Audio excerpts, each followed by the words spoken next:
The following is a Journey into Comics Network production. Good luck.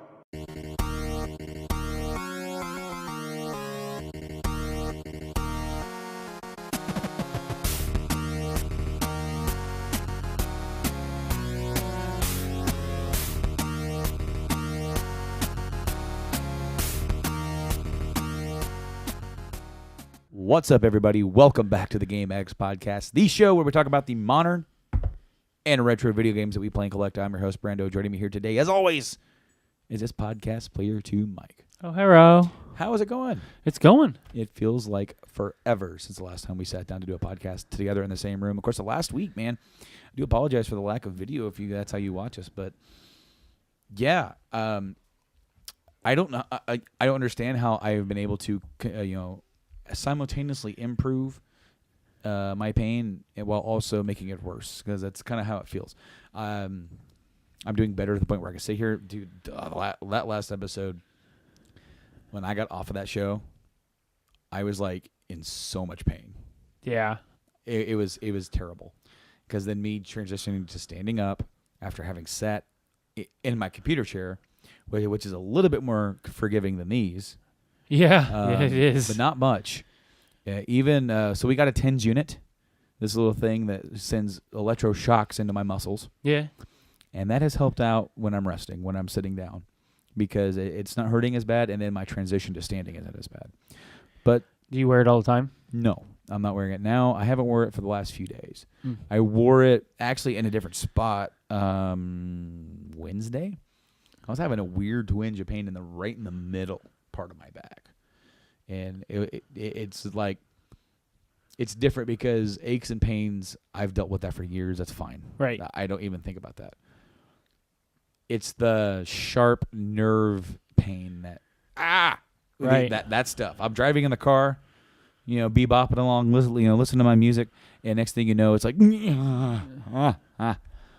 And then it's gone, and you're just like, what the hell was that? Fuck you too. And so I'm like, all right. Okay, this ain't right, man. Yeah. This ain't right. So I've tried to have my wife pop my back, and it hurt even worse. It didn't even pop.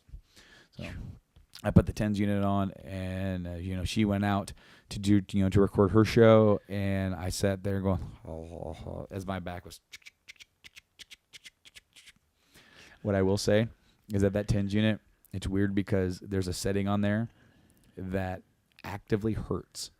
It's like you're getting poked with a needle. Right.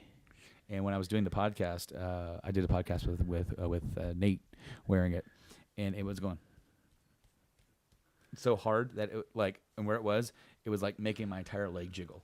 And then it would slowly die back down, because it would go, it would wave in and out of this pulsating, and then it would do that. And while that hurt, that pain was more distracting than the pain that I was currently feeling. So it was like actually weirdly, I wouldn't say enjoyable, but it definitely was a relief, I guess, right. I would say. But guys, we got some new microphones. We got some new stands. We got some new cords. These are blue. No one's going to mistake these for ours. These are Game Addicts blue. That's right. I really liked the blue option for that. These are long as crap, too, so we don't have to worry about any dogs. Yeah. I actually ordered longer than what we needed, because I'm like, I know these ain't going to be short. Yeah. I ordered 10 foot thinking, oh, that's not bad. And no, it was barely. We were stretching it. So that's a cool little table. Right. If it's going to be sitting here, we can use that. But, here we are. This is the second official episode of 2018. We are here. We are live. Things are almost as bad in the world as they were as we left it in 2017. Yeah. If not, maybe slightly worse. I mean, the XFL is relaunching, so I'm not sure. I don't know what's going on anymore, really. I really don't. No. But guys, we actually have some pickups to talk about today. We're going to talk about some pickups, what we've been playing, and some news and views. We got some stuff we want to talk about. But you actually picked up your stuff first, so we'll start with you. Okay, so I have something last week. Since we didn't have video, I figured that I would feature my Colossus on here. For YouTube, this is a Colossus here.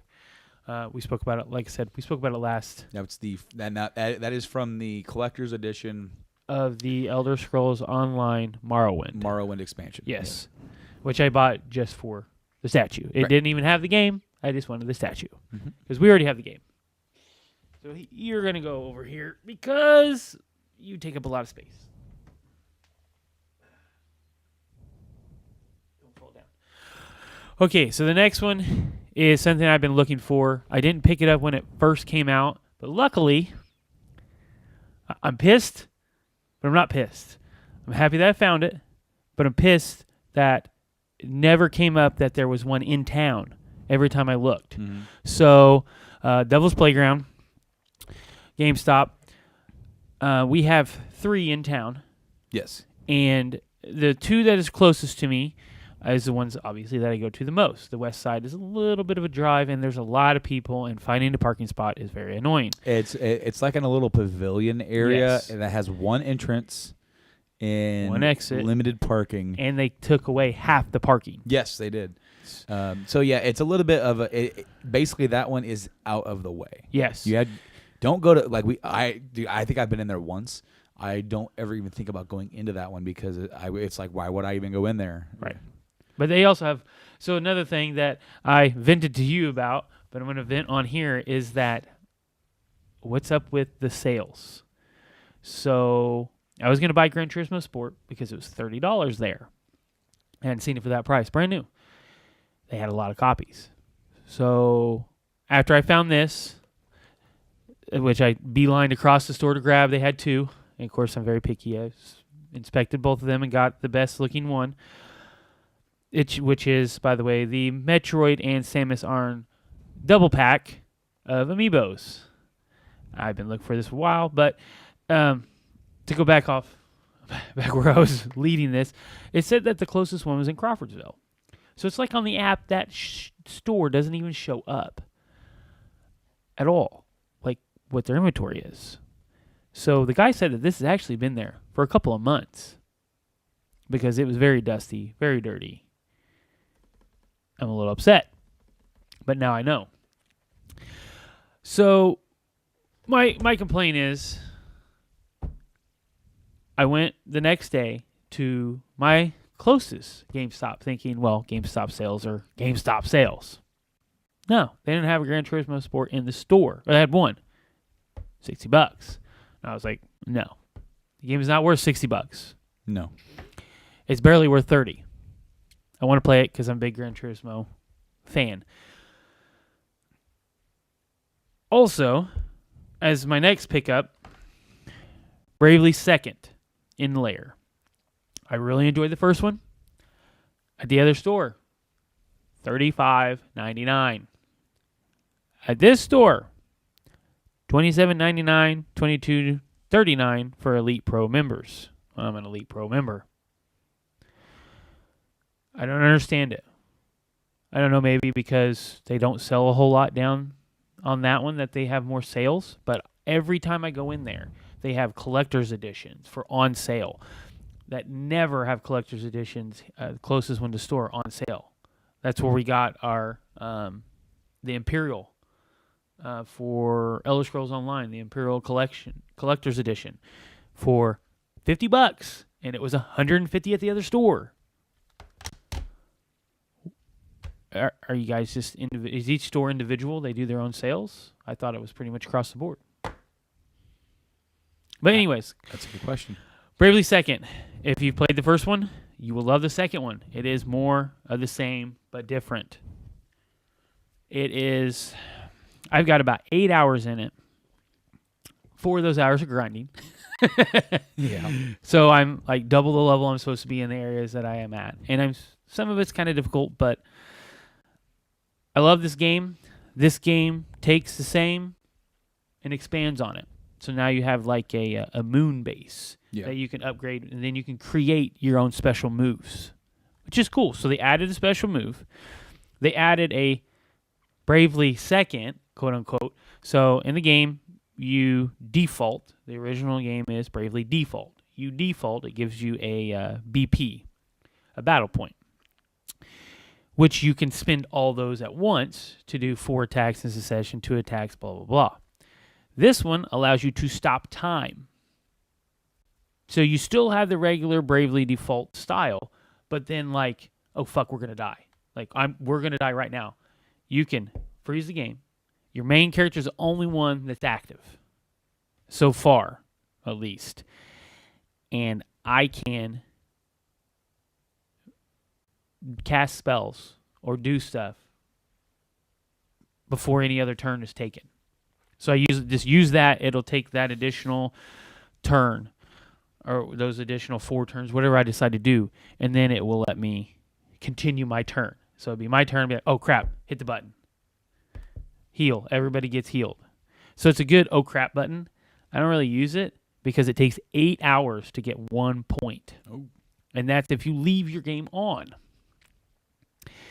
So it goes from time duration. It's an hourglass. And every 8 hours you get 1, I think it's an SP point.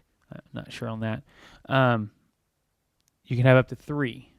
Just kind of like in the game you get 3 BP points. But it's a cool addition. Like, there's a lot of bosses that suck in this game. Like, especially when you get to the end, the guys get much stronger. They use spells that you don't have access to. Yeah. And it can wipe your party out in 1 turn. So this is he does his attack and you're like, oh my god, I'm going to die. I'm going to save everybody. So it's really neat. It's interesting the way they went with the path. It brings back, so far, 3 of the main characters from the original with 1 new character, which I think is one of the original 4. But that's to be determined. Right but on. Other than that, I've put quite a bit of time in this. Like I said, just building up levels. Like any good RPG knows turn-based, you have to spend a lot of time grinding, especially in this game because you have jobs. And this cool thing about this is you can have 2 jobs active at the same time. 1 primary, 1 secondary. So like right now, I'm a healer, which, healer, blah, blah, blah, but it gives me more damage for my spells. So I have a wizard and a healer. So everybody's a wizard, or 2 guys are a wizard, 2 guys are healers, because they do more damage as a healer with the wizard spells. So neat. It's an interesting way. It's a cool way. Like, it's a really cool battle system, and it has you can add abilities as long as you progress through each job so far. They give you abilities that you can tack on, which is a really neat way to play. It's a very in-depth game, and it opens up a lot of doors for strategy. You can go infinite amount of strategies in this game so far. I don't know why I'm doing that. So you have a pickup that's coming, and we'll talk about on the next episode that we do. Yes. And that is Lost Sphere. Yes. So I kind of got bit by the I better buy this now bug like you did with I Am Setsuna. Mm-hmm. It is from the Tokyo RPG Factory. Mm-hmm. And it is the second game. Obviously, the first one would be I Am Setsuna. And so it's kind of weird how this has been rated. IGN gave it a 6.7 because it's too much of the old. But Tokyo RPG Factory said, we're going back to our roots. We're going to go back and try to find the old magic again because there's obviously a demand for it. People want that. So they're trying to go back to that. And it takes elements from like Chrono Trigger. Like the battle system is Chrono Trigger, but free roaming a little bit. You can move around. A little Mana style. Yeah. But it's just the way that it's... Yes, it's gonna. They said that they're taking elements for the games to put in there, but for them to say it adds nothing new, well, it's the second game from Tokyo RPG Factory. Like they're kind of trying to find their footing. And they're also doing. Are they the ones that are doing Project Octopath Traveler? I don't know. I have to look that up. I know that's also being done by Square, but Tokyo RPG Factory is Square. Yeah, they are they're subsidiary. They are a development company owned by Square. Yeah, dude. I'm looking forward to hearing how that goes. I am like gaming wise. I do have some pickups here, but these didn't cost me very much. I am like saying I need to slow down because I want to start collecting vinyl. You're right. I've already started, and I can go into that some other time because I just know that I've been buying some vinyl and I don't even have a record player yet. So there's that. So we were down in Indy yesterday. It just says developed by Square. for Octopath. Yeah, I'm looking at the wiki right now. So we were in Indy, and we went down like to one of the malls, and they have a Think Geek store down there. Of course, that Yes. Think Geek is owned by GameStop. They're the same people. Walking around in there for a little bit, just looking around, and I'm looking at the pop vinyls, which just browsing really. And this girl says that Acquire? Yeah, Never heard of them. never have either. Anyway, so this girl's like, is there anything else specific that you're looking for? I said, I'm just browsing for now, yeah. And then I was wearing my Mario Super Saiyan Blue shirt. Yeah. She really liked it. So we started talking about shirts, and where you can buy them, the ripped apparel, which is this shirt that I'm wearing, the Mario, Link, Kirby, and Mega Man Legends of Tomorrow shirt. Yes. Really dig that, so but I was wearing my Super Saiyan Blue Mario shirt. And so we just started talking a little bit, and I went back to looking, and I found, on the very top shelf, now these pops were 3 for $30. And I found the Archon from Mass Effect Andromeda. Now, if you guys have listened to these episodes and follow along, back on the Christmas week episode, that was the Pickup Retrospective 2. Right. Like, basically what I did is that I put some of my old pickup videos in there and did hey, this thing over here, hey, and then in the middle I showed off, hey, I got these pop vinyls for Christmas, So I already had Sarah Ryder, I already had Liam, I already had PB, and I literally have no major desire to own all of them because I don't have that mindset anymore. Right. I got out of that pop vinyl thing where I need to collect them all. But underneath that Archon, the price sticker was $5.99. And Yep. that is like a $20 pop. Yep. And I grabbed that, and she goes, oh, that one's for sale too, isn't it? She goes, oh wow, yeah. I knew that all the Andromeda ones were on sale. She goes, we have a couple in the back. I think we have Liam and we have Sarah. And I said, yeah, I've got those. And she goes, I think the Sarah one might be the masked variant. And she went and looked. She brought it out. She goes, yeah, this one's the same price. So I picked it up. I picked Hey, it up. what I do? What to do, So now I got the Archon, and I got this variant Sarah Ryder. I'm on the hunt for Jaw. Because at this point, he's the only other one sans variant that I don't have. Right. And so I went down to FYE. Down there at this mall, dude, they have a wall of pop vinyls. And they are unsorted. Oh, I hate that. Oh, my God. Drives me nuts. So I found one Andromeda pop in that entire stash, and it wasn't one I needed. I did find some cooler stuff. I found a Reptar, a couple of Reptars, and we got Reptar bars there too. And they do turn your tongue green. That's awesome. Basically, it's like a chocolate bar with a green frosting. Yeah. And they don't jam pack it in with frosting. It's just a little bit, just enough to savor your sweet tooth. Anyway, so we bought a Bob Ross pop. Yes. And because we actually put Bob Ross on. Dude, I can sit there and chill out and watch Bob Ross. I really can. Did you watch it on Netflix with Chilling with Bob Ross? Yeah. That's awesome. Absolutely. I love it. Dude, we just like if we're ever in an argument, that's what I want to go to now. If it's like, I don't want to watch something because it's too in depth. I don't want to, she wants to watch this. I want to watch this. Screw it. Let's just put on Bob Ross, chill out, let the wizard work his magic, and we'll just chill. It's funny. There was one where one of them that we watched where he was like joking around. Yeah. And then he said, no. He goes, devil's going to get me for telling stories. And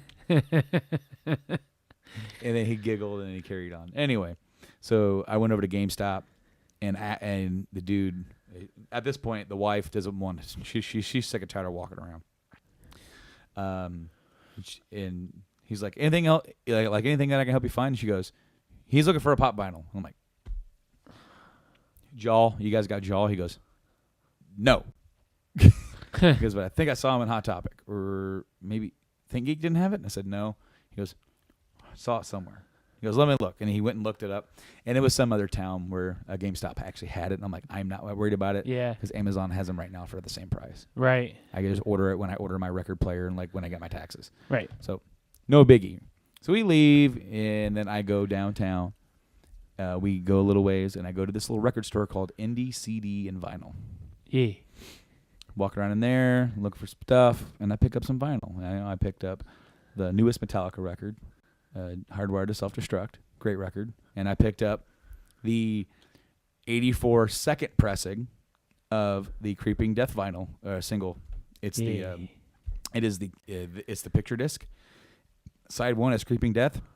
Side 2 has Am I Evil and Blitzkrieg. I'm excited. That was super cool. Now let's talk about games. Yeah. Because I picked up Wing Commander 4 on the PS1, The Price of Freedom, starring one and only Mark Hamill, and also Tom Wilson. He played not this dude. He's not on the cover, but Tom Wilson. He plays one of like Mark Hamill's characters' buddies in the game, and he played Biff in Back to the Future. Yes. And then the other person on the cover, I want to say he's the villain from Star Trek Generations, that movie. My buddy Preston rented this so much, they just gave it to him, or maybe he bought it. I don't know. It actually has all the actors' names on here like a film, starring Mark Hamill, Tom Wilson, John Rhys Davies. Of course, he is in Sliders. He played the professor. If you're he's also in Lord of the Rings as the little dwarf. Oh yeah. Jason Bernard, never heard of him. Robert Russler, never heard of him. And Malcolm McDowell, that's the dude on the front cover. And then of course it goes through like the whole like screenplay by this, because do you see what these games are? These are live action cutscenes, and then you play through dogfights in space and stuff like that. Right. And it's all cockpit view, and then like the cutscenes are kind of interactive. You're gonna like select what he says, or you're gonna like hit it like old school quick like quick time events or whatever. Pretty cool that I found this, and whoever had it restored it, because I restored some of my jewel cases and they're just as tight, but everything looks really good. It does. Please excuse Mike. He is it is winter and it's being really ravenous on his nose. Yes. Of course, this is made by Origin, who is owned by Electronic Arts, and of course they don't make games anymore, but they are now the namesake of the EA PC store. Yeah. So they see me rolling, they hating. Katamari Damacy, we talked about this during the PS2 retrospective. Me and Nate did. And this game is a quirky Japanese game where you roll up everything. The rolling, sticking, never stopping, never swelling clump of stuff that makes a star out of everyone. When the king of all cosmos accidentally destroys all the stars in the sky, he orders you, his pint-sized princely son, to put a twinkle back in the heavens above. Now, how, you ask? By rolling everything on Earth into clumps so he can replace what's missing in space. And literally, you roll everything. Cows, buildings, cars, trees. Ferris wheels. Yeah, you start small, and you just accumulate it. You just keep going. This was the original, and then, of course, they did release other games on like the 360 and the PS3 and stuff like that. So there's that one. And I can't carry anymore. Champions of No Wrath, PS2. Me and Rob played the crap out of this. This was, of course, EverQuest. This is like a top-down dungeon crawler. Of course, my dude, Barbarian, that's what he would say when you couldn't carry any more loot. I can't carry anymore. I can't carry anymore. And then you would try to like do a spell. No mana. But the same dudes that made this made the Baldur's Gate Dark Alliance games that were available on the PS2 and on the Xbox. So got this for Rob a long time ago and finally got it back. Of course, this was online play back in the day. Yeah. And then here we go. $6. PS2 Mega Man X collection. I was pretty happy to see this. They've had a lot of stuff recently in our disc replay. They have. And when I was there, I'm trying to like not go too crazy on games right now. Not that I don't want to buy more games, but I'm just like chill out, man. You know, I've bought a lot of games. This past year was probably my least amount of retro games I ever bought. Yeah. And I kind of want to keep that trend going because I'm very happy with my collection. Of course, going in there not finding anything and not actively looking, telling myself I'm not looking for anything, but then I find Champions, I need that. Katamari, I need that. Mega Man X, I need this. This is 1 through X. Yeah. 1 through X. 1 through 6. 1 through X. That would be a lot. With an exclusive battle and chase racing game. Ooh. But this is also and very nice. It is pristine. As are all of these. That was a little bit, a tiny bit of rare. But that's one thing that I was like, somebody came in here with some stuff and unloaded. And I was very happy about that. Of course, adding to my PS2 collection is awesome because the PS2 library is a very big library with a lot of stuff in it. Yes. And you're looking at sports, looking at racing, looking at all sorts of stuff. But then you get these little hidden gems like the Katamari, like Champions that are like, of course, Champions sold enough for there to be a greatest hits version. But I mean, that's not available on any other system.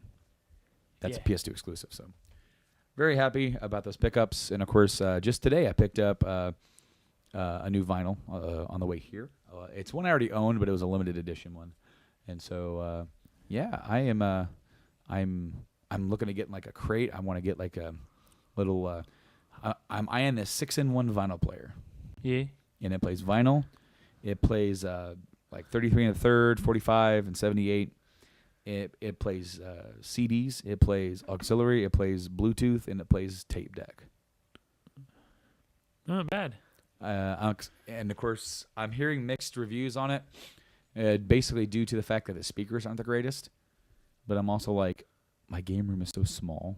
Yeah, you don't need pounding. No, and it's like, I'm like getting bit so hard by this vinyl thing. As far as like, I'm not gonna go crazy like I did with my game collection. I already told myself that because I was never that way with CDs. Right. There are bands that I want to collect for, and those bands are probably no more than 20. Right. And even that, it's like, do I need to own every Iron Maiden record? No. I need to own Power Slave. I need to own Number of the Beast. Yeah. I need to know. I need to own Brave New World. I need to own Somewhere in Time, Seventh Son of a Seventh Son, and then I'll start looking. Maybe Killers. I like that record too. But from there on, like, I will own every Metallica record. I will own every Iced Earth record. And those are going to be the two. From everywhere else from there is like, oh yeah, I got Pyromania and Hysteria from Def Leppard. I don't really care to own the rest. Right. It's like, oh yeah, I got 1984 from Van Halen. And you can go through and you can buy maybe the self-titled or Van Halen 2. But it's like, I'm not going to be like, oh, I must have those. Because 84 is the one my dad had the freaking cassette in his car and would just blare it. I have vivid memories of that. So, AC/DC. I like Highway to Hell, Back in Black. And after that, it's like, maybe I'll get, High Voltage or Dirty Deeds if I find it at a good price. Dirty Deeds and High Voltage was like some of my favorites. Yeah, and I also like Razor's Edge. And, so, but it's like, I'm not like, oh, I must. There's a couple. Right. Same with Black Sabbath. I'll own a couple. I'm not going to go for the full discog. And so, I already know that I'm going to have a better handle on my collecting habits on that than I. Starting off, it's like I want to get it now. Right. So there's the thing. That's why I went yesterday to a vinyl store, and that's why I went today. But I'm also like, the last vinyl I bought before yesterday, other than my online order, right, was like a year ago. And I bought 3, and so I'm okay with that. But then there's like, once I get like for Iced Earth, there's gonna be 3 or 4. It's gonna be like pricey. Yeah. And so those are gonna be hunts, and then it's gonna be. I'm worried that those are gonna turn into itches. Because I had that itch with Shenmue. Yeah. And I ordered Shenmue on Amazon. Okay, I had that itch with a few other games where I bought them used online, and then I find them a year later. But I was too impatient. I was like, I want it now. God damn it. See, that's what I was about Lost Spheres, because they're only going to have so many. Yeah. of the actual physical copies, so I got it for the Switch. I couldn't. I was like sitting there and I was like, and I felt that little itch, and I was like, I'm buying it. If I'm thinking that it's going to be one of those games that I'd like to have just in the collection, I need to buy it now.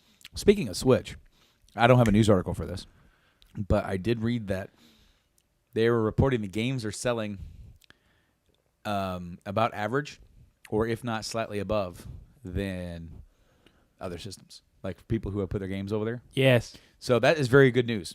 Yes, it's very good because it's telling us that the Switch, that the people who own Switches are buying games, and that's always good. And they said that there was only like 15% of the people who were there who said that their sales were below.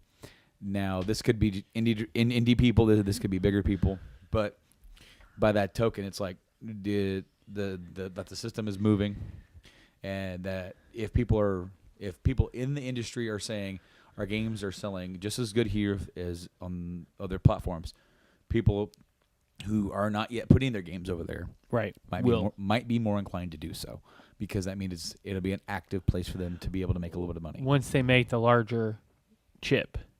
Probably for some other bigger companies. That might be a deal breaker. Now, I just beat a game last night. Really? What'd you beat? Telltale Batman. Oh, yeah? And that game was freaking awesome. I haven't beat a game this year. That's my second one, because I beat Mario Odyssey right after the New Year. And I think I beat like LA Noire right at the end of it was like New Year's Eve. Telltale Batman. Now it is a Telltale game, through and through, so it's like mostly story and quick time events.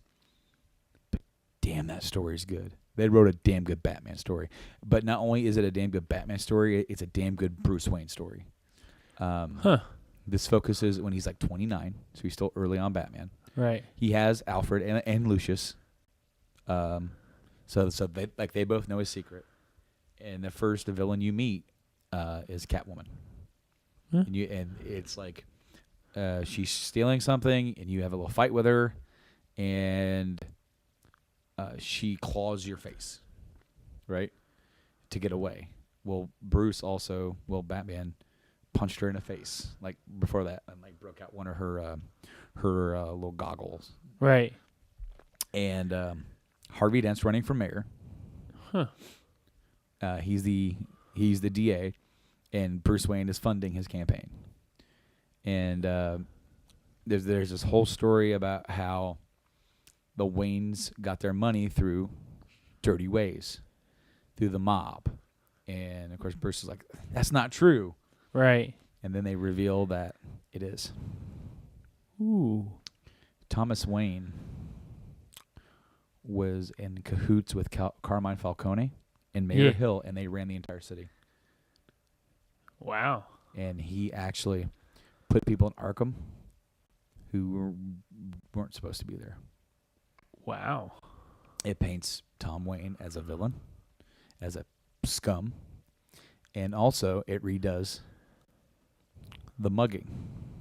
It wasn't a mugging, it was a hit. Huh. He was killed. The Waynes were killed by Mayor Hill. Wow. And now people hate the Waynes, and they hate Bruce. And Bruce is forced out of his company. Bruce got his company, or Tom Wayne got the land to build Wayne Tower. Yeah. From the Cobblepots. He took it from him. And he committed Mother Cobblepot, I can't remember her name, to Arkham, and she was completely sane. Huh. Wow. That's interesting. Oh, dude. It was like, huh? And then there's on some other part of it, like you meet up with Harvey for for coffee or whatever, and you guys are talking about strategy, or you're talking about like Bruce's name getting flung to the mud, and Harvey's girlfriend shows up, Selena Kyle. Yeah. With a black eye. Bruce has the scratches. And they just kind of lock eyes like. Harvey ends up going away to take a phone call, And she goes, well, it's nice to see you during the daytime. Yeah. So this is what you do. And then she instantly knows. And it's a cool little dichotomy there because, like,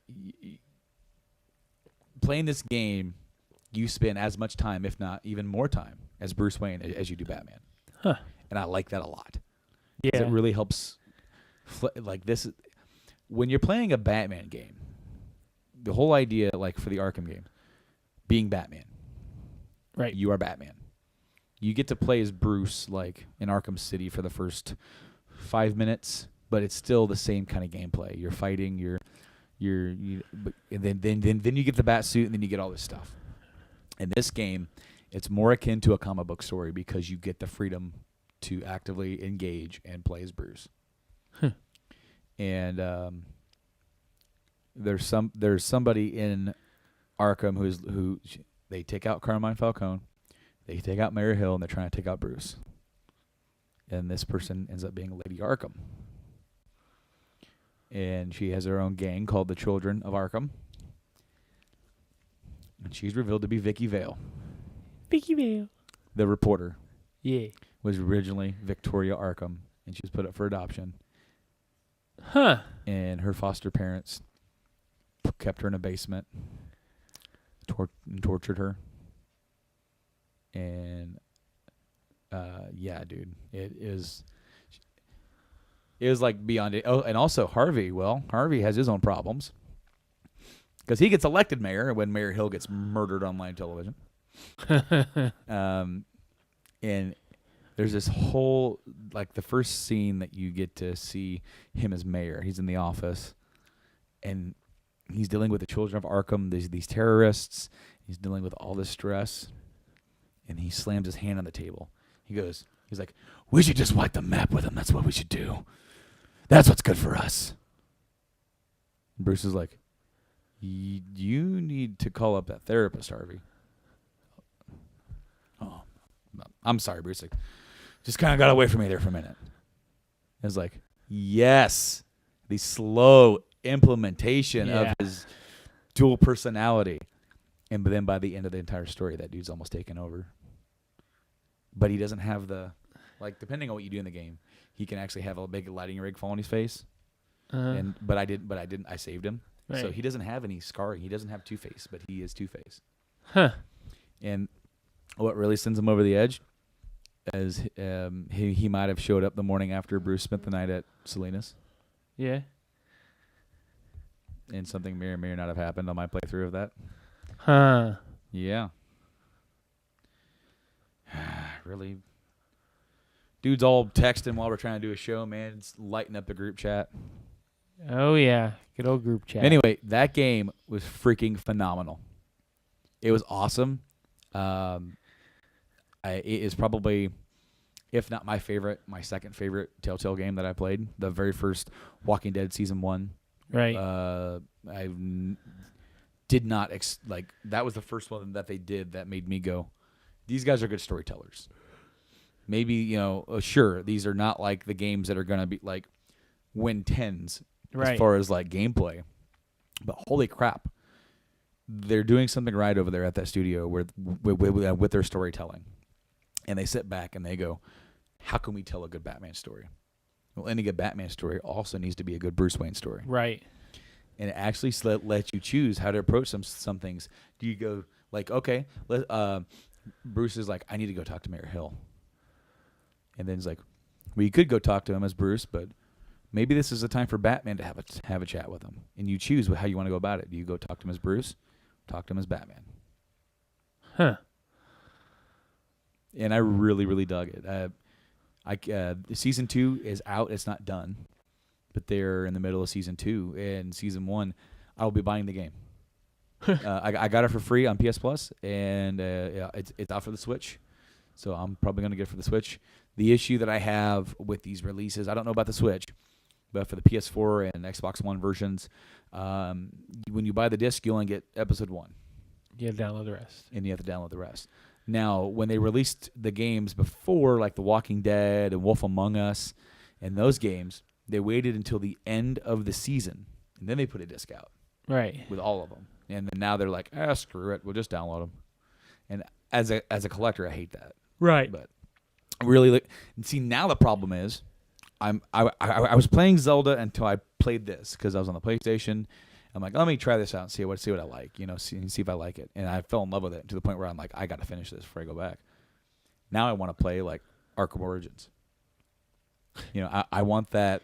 I only ever played Arkham Origins once, and I had DLC for it that I never finished. I had Mr. Freeze DLC for that, and that's that. Ironically, Troy Baker plays Batman in the Telltale game. Yeah. And then in Origins, he plays the Joker. And then in Arkham City, he plays Two-Face. I know he's almost played the whole. He's ran the whole gamut. Yeah. There's only a few characters that he needs to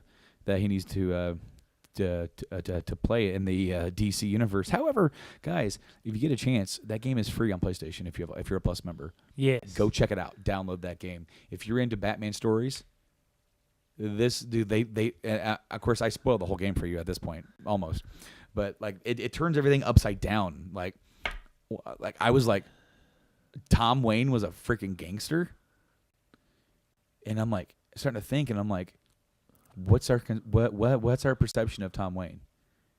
He was a philanthropist. He was a doctor. He helped people. He was wearing a mask. Yeah. And they say it in the game is like, how do you become a billionaire without making enemies and making decisions that's morally challenging? It's like he did in this game. And well, I mean, in that version of the character, but I dug it because it's flawed. He is flawed. And what's awesome is that when Bruce finds this out, he goes back to Crime Alley and it has a little plaque where they were murdered that he put there. And Alfred walks up. He's like, I'm so sorry. And it's like, you never told me. He's like, I didn't know how. It's like, you viewed them so in a certain way that it didn't feel right to take that memory from you. He goes, I deserve to know. And Alfred's like, just so you know, I could not stand him anymore. My bags were packed. I was ready to go. And then they died. And then I couldn't leave you. Right. It's like, he goes, you were devastated. Like, you just lost your parents. There's no way that in my conscience, no matter how I felt about your dad, I was not going to let. He was like, you were innocent. Right. It's like, you were always so good. He was like, I'm not leaving you. He goes, I'm sorry that I didn't tell you, but I never will leave you. The Alfred-Bruce relationship was really good in this game. It was awesome. It's something. It made me think because I know there's the whole Gotham show going on, but it just makes me think that we need a good Batman show. Yes. A good, long, drawn-out Batman show where you could tell these awesome stories.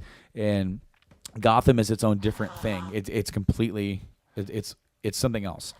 I'm talking about full up Bruce and Batman stories going on within the same show. From season 1, he's Batman. Yep. And then you go through the years. There's a character that Bruce gets sent to Arkham. Huh. At some point, and in Arkham, he meets this upstanding patient named John Doe. He's never given his name out to anybody. It's the Joker. Huh. And he's got the laugh.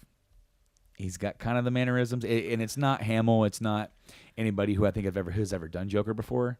But it's a different take, where he's like, "Oh, hey, Brucey, old pal, follow me."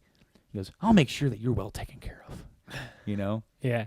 And then, he knows stuff that he shouldn't know, being locked up in Arkham. And then he goes, I can help you get out of here, but you'll owe me one. So, going into season 2, I owe him one as Bruce Wayne. Get me out of here. Well, spoiler alert, he's already out. Oh, well, never mind then. Because then when you see him, he already had the white face and the green hair. Now he's got like the lipstick on. Right. And so he's going to be full-blown Joker in season 2. And Riddler shows up in season 2. I'm pretty excited about that. So this game had Two-Face, Penguin, Catwoman, a sprinkle of Joker. Was never a main character. He was like in one episode. He kind of shows him off a little bit. And then you also have like appearances from like Mr. Zos, or Dr. Zos. I can't remember Dr. or Mr. Zos. It's the dude with all the cuts on his body. Yeah. And then, and of course, there's Lieutenant Gordon. He's not commissioner yet. Yeah. You know, and Harvey isn't even Two-Face yet, but they start sprinkling in like Harvey sold him out, and Harvey betrayed Bruce, and Bruce is yelling, goes, "That lying Two-Faced," and slams his hand down. And it's like, It was so good, and I can't wait to play the next one. As I said, I'm tempted to go home and dig out the 360 and start playing through Arkham Origins because, number one, I want to do that damn awesome ass Deathstroke fight because it really seems like the whole DC movie universe is unraveling before our eyes at this point. Yeah. I don't know if you've heard any news about that. I try to stay blind to it for. Well, really, I don't have time to really look into it. Okay, so sprinkle in a Journey to Comics news here. Ben Affleck's rumored last appearance as Batman will be Suicide Squad 2.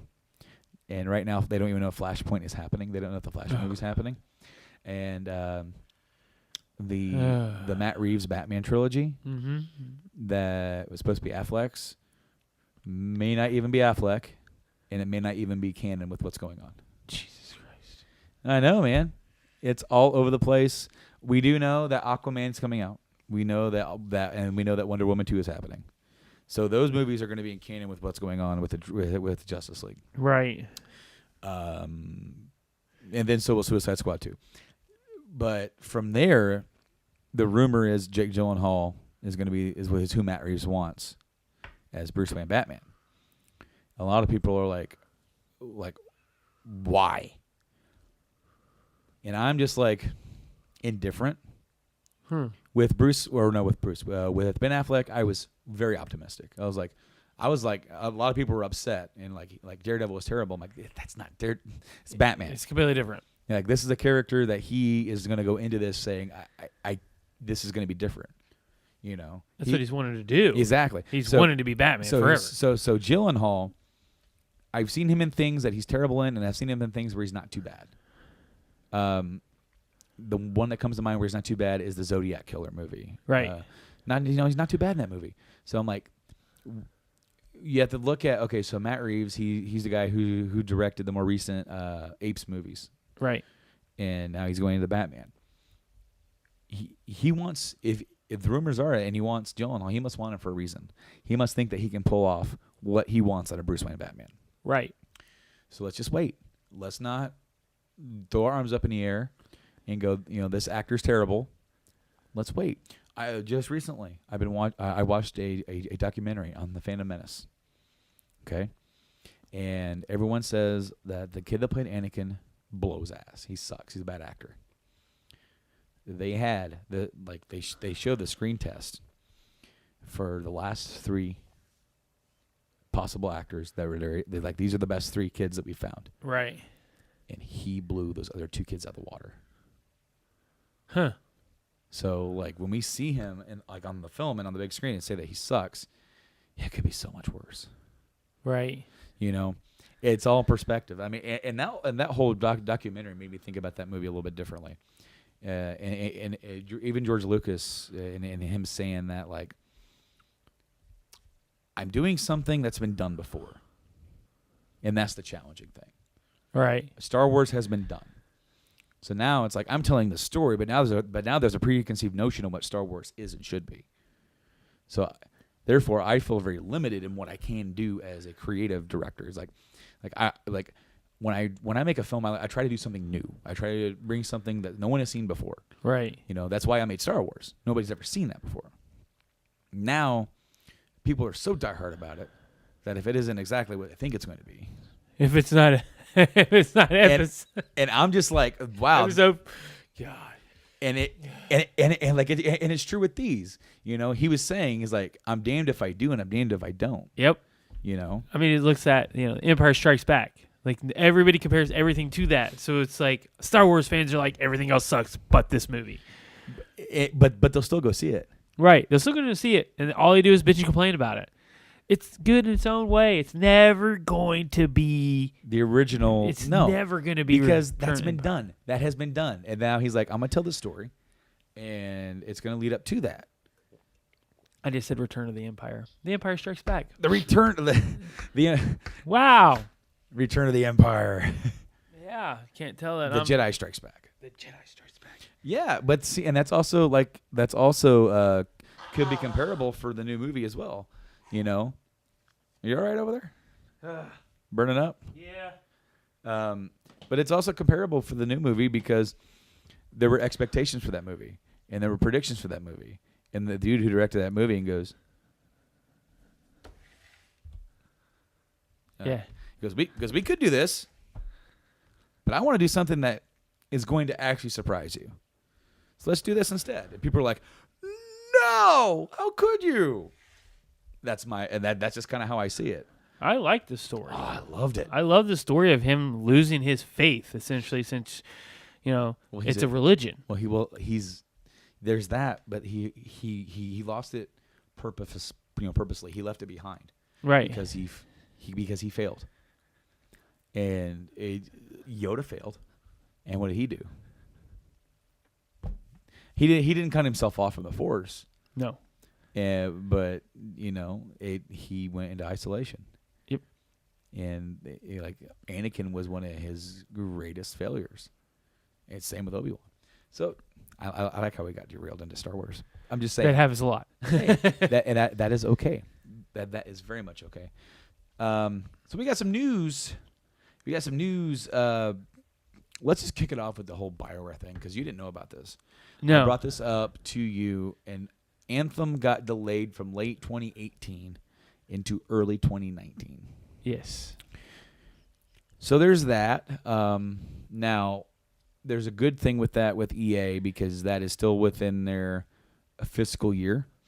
So whether or not that game releases in the fall or the spring, as long as it's before the end of their fiscal calendar, right, it's still going to go. All the sales and marks on that are going to come out on the earliest part of that will still be, reflected. Now, here's the kicker. From what I'm hearing, the future of BioWare is solely dependent on the success of this game. And what I mean by success, I mean by EA standards. But the thing is like, when you look at EA standards, their standards suck. But they also, they put stuff too high on a pedestal. Okay, so Mass Effect Andromeda came out last year. Right. And it sold about 3 to 4 million copies. That's not bad. Yeah. Pretty good. They wanted way more than that. They wanted over 10 at least. Probably. And, so, that game has its problems, okay? And somebody asked me yesterday when I was buying those pops, they're like, what was there something wrong with that game? Because it's it seems like that game came out, and then we just hung on to, all this merch and didn't really move a lot of it. And I'm just like, it disappointed people. Yeah. But as a Mass Effect diehard fan, having played and finished that game, it's not nearly as bad as what people say it is. Right. The worst part of that game is that first 10 hours. And that is that's where you lose people. First 10 hours. Man, that's kind of what was playable in the EA early access that got released. Was here's the worst part of the game. See, and that's something that is almost now that first 10 hours has to be, your grip. And then in the middle, it can kind of be slow and maybe lacking a little bit, but the end has to obviously be good. With Andromeda, it was the new play style with the open worlds. Yeah. That's what was really the drag down because they were trying to make these big open world explorable planets for you to be able to go. They wanted to bring back that feeling from Mass Effect 1 where you felt like you could go anywhere and do anything even though you couldn't. Right. You were a space explorer. And they wanted to do that, but now they made that map so big and made your time there so long that you lost people in the process. And also with BioWare, so Anthem has been in development since 2012. Yeah. Basically what they said is that for a long time that game idea sat at a certain stage of purgatory because they didn't know exactly how to do it. And now that, obviously in the last few years that Destiny has come out and kind of paved that way for a live multiplayer experience in the game. Now you have almost like your framework. Oh, okay, they do this. It's like, well, how can we make that for a game that we're making? Right. Let's look at that for inspiration, but let's do our own thing. So that's what they're doing with Anthem. And of course now, like, BioWare has been slimmed down to basically one team. There are two teams, but most of the team is working on this. And there's a very much smaller team that's working on the next Dragon Age game. But that game is still in conceptualization because it's been completely rebooted from the ground up. And the idea of what that game is going to be, that they have said that will be a, quote, live game, just much like Anthem. However, they said that the game will focus solely on story and characters. I don't know how they're going to mix the two. It's going to be difficult. However, we may not even get there depending on how Anthem does. They do plan on having a beta for Anthem, early access for Anthem, and doing this big thing. It could come out, and it could be the second coming of BioWare. It could come out, and it could be lackluster, but okay. I think anything other than a blowout is going to be a disappointment to EA. Yep. And they're going to see this as the potential window to shut down or do something with BioWare, and it could be their fall. I'm really worried about it because I talked about this with Tyler, or with our friend Tyler, and he goes, just imagine how different the world would be if someone else bought BioWare and not EA. And he asked, if anybody else could do it, who do you want to see do it? And I said, Microsoft. Yeah. Because Microsoft teamed with them on the KOTOR, with Jade Empire, and on Mass Effect. Give it back to them. It's almost a no. Well, I mean, and they didn't even own BioWare. They just said, "Hey, we'll help you get this thing published." Right. But it'll be exclusive console-wise to the Xbox. Having BioWare be exclusive to Xbox would be a reason to buy an Xbox. Yes. Meanwhile, you let them have the creative freedom to make the game that they want. And don't rush it. Yeah, don't rush it. But, like, can you imagine if all the Dragon Age games and all the Mass Effect games were exclusive to the 360? Yeah. When you're looking at exclusives for that era, 360, PS3, over here you got Gears, Forza, Halo, Fable. Okay. Yeah. Over here you got Uncharted, The Last of Us, Gran Turismo, God of War. Little Big Planet. Yeah. And that's just like the tip of the iceberg. Right. Because then you got all the smaller ones. And meanwhile, all the exclusives over here started they made like 4 Gears of War games on that damn thing. Fable, they ruined it. Halo, Bungie's not making that game anymore. And then they got Forza. All right. Well, if you add, also for over here, you had like RPGs like White Knight Chronicles and the first Demon Souls. Blue Dragon. Blue Dragon actually was on the Xbox. Oh, that's right. Yeah. Blue Dragon and Blue Dragon and blah blah blah blah. The other one, Lost Odyssey. Lost Odyssey. Yep. But, they're all right there. But if you had BioWare, the Mass Effect trilogy, the 2 Dragon Age games, actually even Inquisition's on the 360.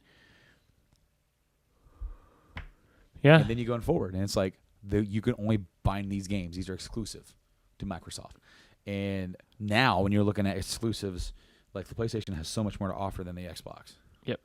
And then the Xbox has backwards compatibility. It has better 4K experience.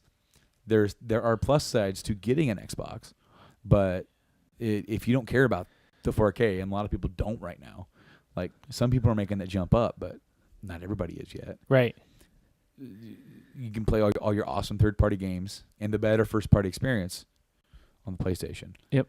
So, I that's a pipe dream that when he said that, I went instantly to Microsoft. I'm like, there's nobody else. Like, if EA didn't own BioWare should be with Microsoft and should be helping to elevate them. Look at EA standings here. Battlefront, it's flopped. The reboot of it's flopped. So I'm thinking EA's looking at, they haven't really put out anything great in a while. I mean, name one great game that's come out in the past 4 years. But the only one that I can think of would be even close. And this is from me. That'd be Battlefield 1. Yep.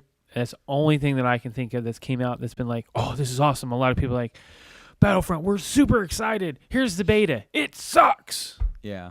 Okay. Never really. And then here's recovered. Battlefront 2.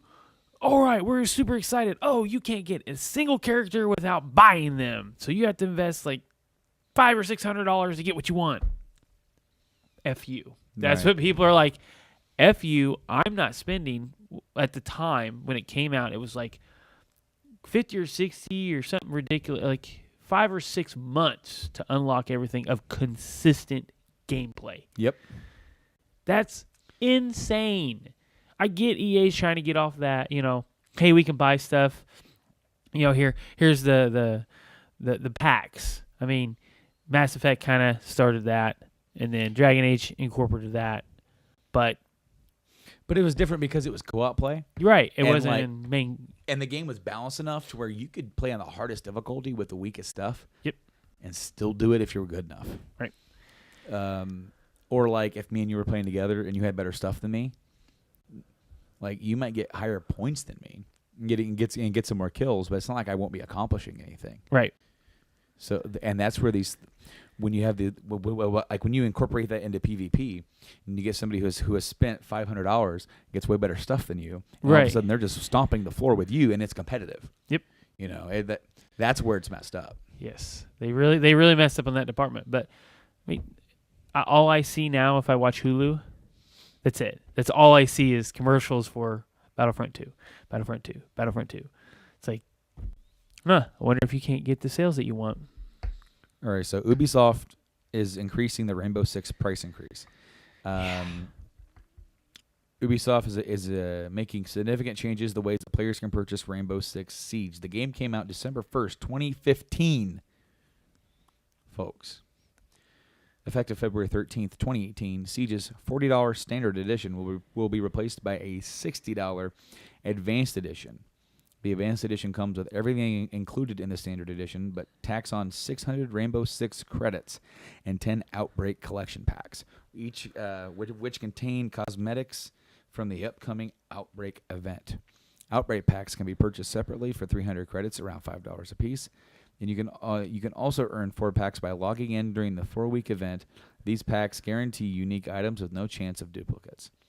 The Gold Edition, meanwhile, will jump up from $70 to $90, and it contains all content from the Advanced Edition, plus the Year 3 Content Season Pass. Finally, the $110 Complete Edition will jump to $130. And it contains all content from the Gold Edition, plus 16 bonus operators from the Year 1 and Year 2 content. Ubisoft clarified that the Gold Edition clarified the Gold Edition shift in a tweet stating people who purchased the Year 2 Complete Edition will get what was listed at the time of purchase, which doesn't include the 600 bonus credits, the 10 Outbreak packs, or the Year 3 Season Pass. The $15 PC-only Standard Edition remains unchanged. Everybody heard that, right? That's $15 for PC. It remains unchanged, but retains the significant drawback of pricier operatives. Normally, new operatives cost 2,000 renown, Siege's in-game currency. However, if you purchase the Standard Edition, the new operatives will cost you 12,500 renown. Jesus. Making it considerably more time-consuming to expand your roster without spending more real money.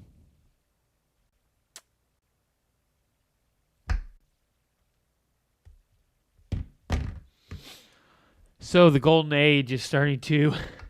I thought we were in a good section here with gaming. I thought that it was moving more for gamers.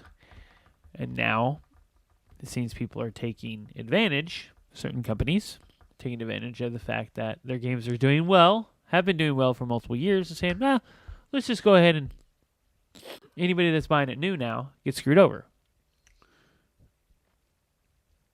Thanks, Now, Ubi.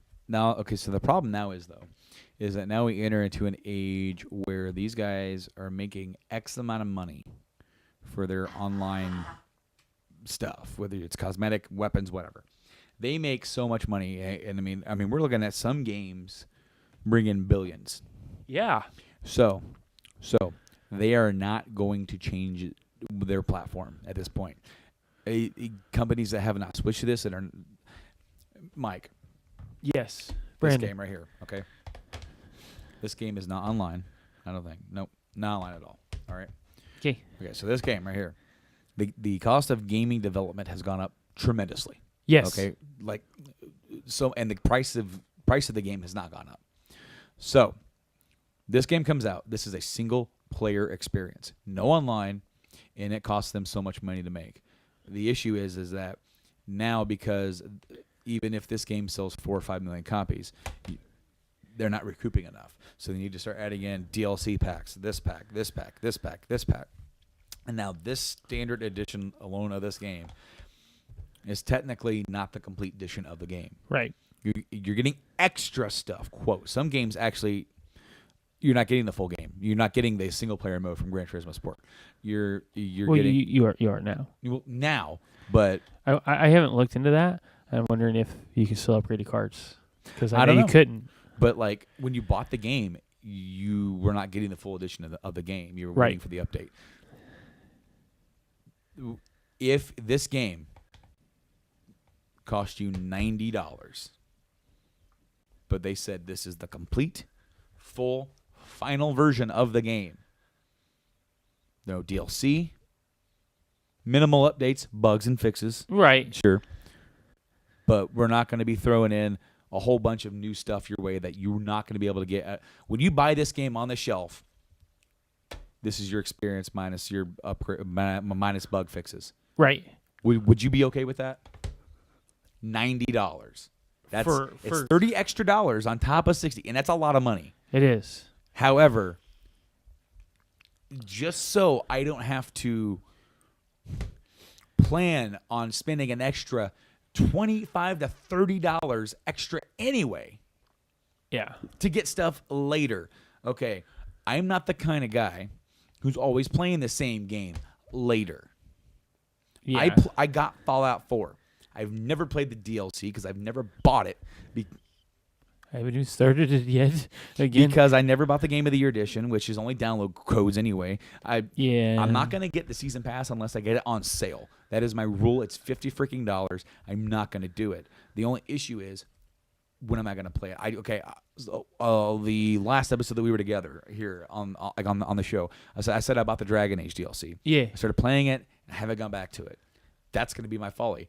Okay, so that DLC cost me $5. I'm not too torn up about that. Right, it's $5.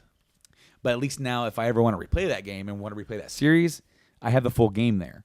But the issue is that costs $30 complete. So here's my thing.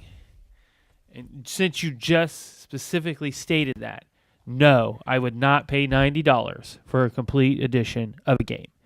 Why? Well, I can't say that I won't, because Fallout 4, Game of the Year edition, but that's because I wanted the Pit Boy. Don't yell at me. With this, I don't want to pay $90 out the gate for standard edition to have everything, because there's flash sales. So $60 for the game, and you can catch a flash sale and get that content for half the price. So no, I personally wouldn't. If it's still going to be download, this is all on the disc now.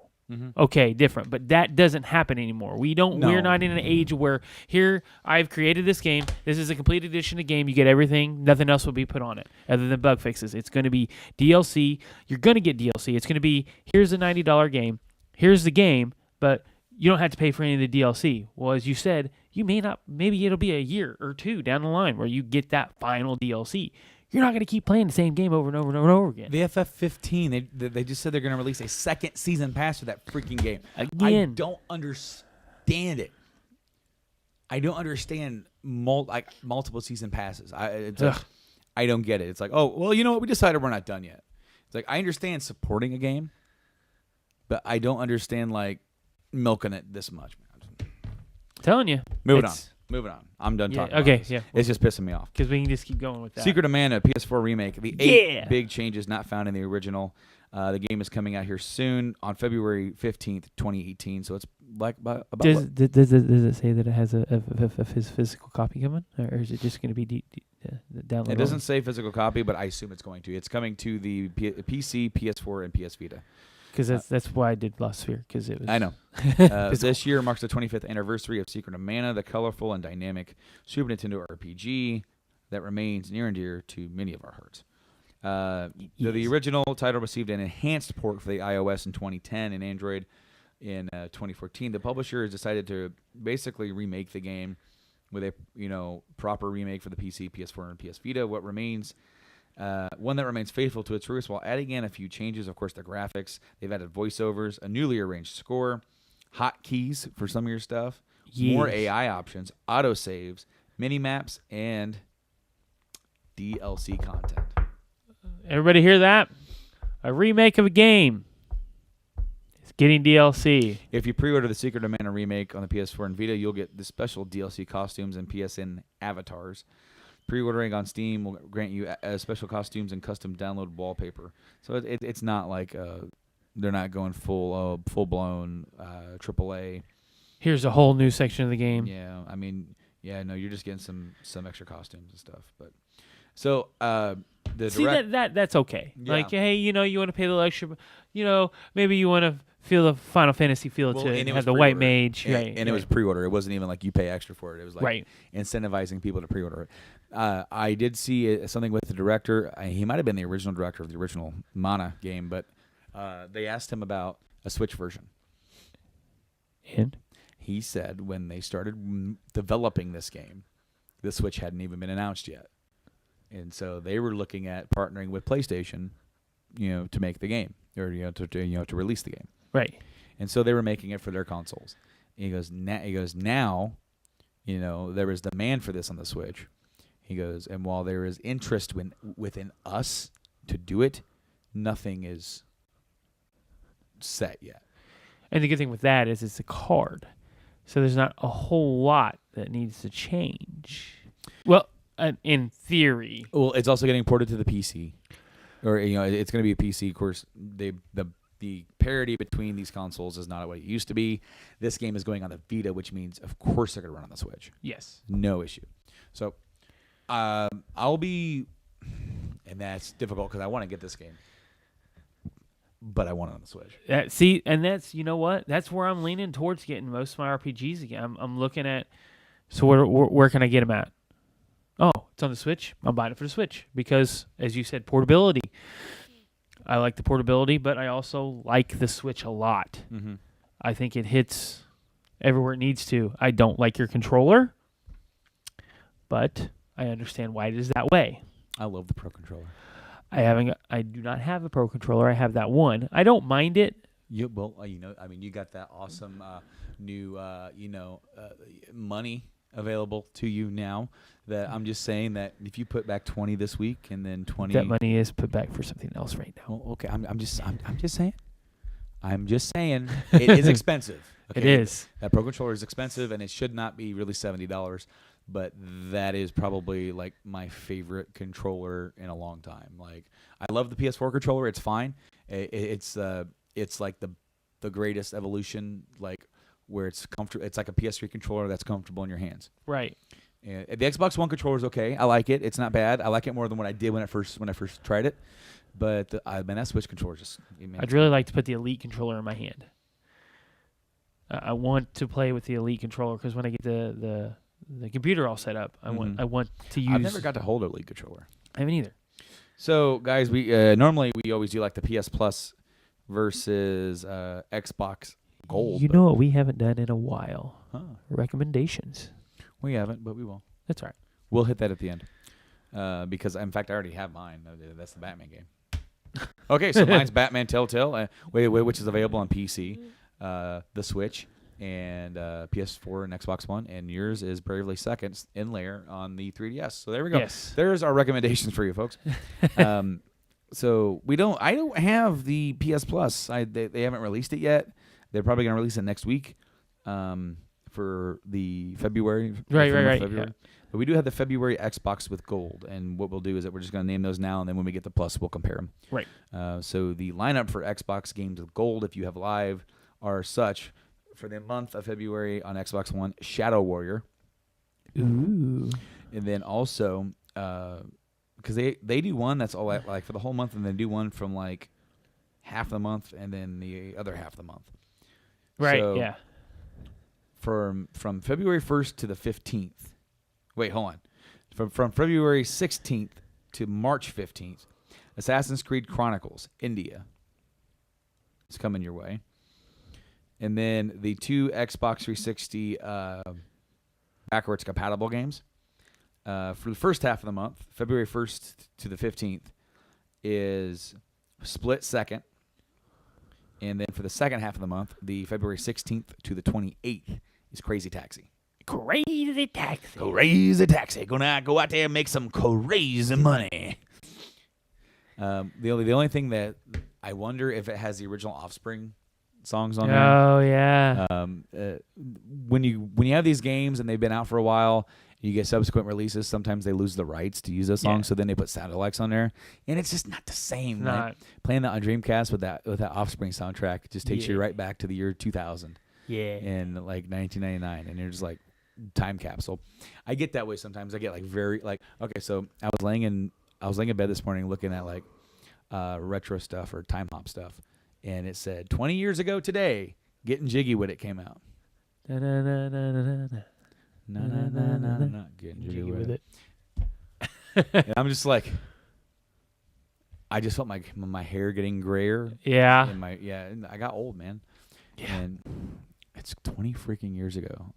What's funny is when Joanna talks about like when she started, we had this discussion yesterday of the music, like when she got into Slipknot. I'm like, yeah, I was there for the beginning. Like when it started, that was at Korn. When Korn started, I was, yeah. And then she's like, oh yeah, I really like Issues. I'm like, yeah, I hated that. That's when I was like, yeah, I'm done. Okay, Korn, lost your luster for me. It's funny because she's like, oh yeah, I like it. From this point, the album that I disliked and started like, I don't really want to listen to you, is she started from there and moved. Well, and we all kind of have that kind of stuff kind of going on. It's funny because at work, I was working yesterday with Richard. Oh God. And this other girl. New Richard or old Richard? New Richard's gone. That's right. Yep. Okay. Yeah, he was gone before Christmas. Yeah, that's right. You told me that. But no, the Richard. The one and only. And so I was working with him and this new girl, and he asked how old she was, like what year were you born, and she said 1997. Oh God. And I'm just like, oh. And he goes, Brandon, you realize that, well, like she was in kindergarten while we were learning how to drive. And then he goes, the Sony PlayStation is older than you. Yeah, yeah. It's like, oh my gosh. And it's like when you start getting these younger kids coming in, and that kid Cameron was kind of the same way. When I was on Podcastrophe with Blaine and Tyler, Blaine's roommate came in and started playing games, right? But his keyboard is so loud. It's kind of like your guys's. The mechanical keyboard, yeah. It's like clap, clap, clap, clap, clap, clap, clap, clap, clap, clap, while we were recording a podcast. I would have reached over and smacked him. Oh, well, Nate was watching live, right? And Nate was like, who the hell is that guy? And then he left. And then he came back and he goes, Captain Keyboard returns. And then he sent me a message, and like a voice message. He goes, I was hoping you guys would just like triple power bomb him and one of you would spray paint NWO on him.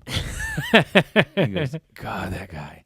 And then so I told that story to Blaine and Tyler like at the lunch table, and Cameron goes, what's the NWO?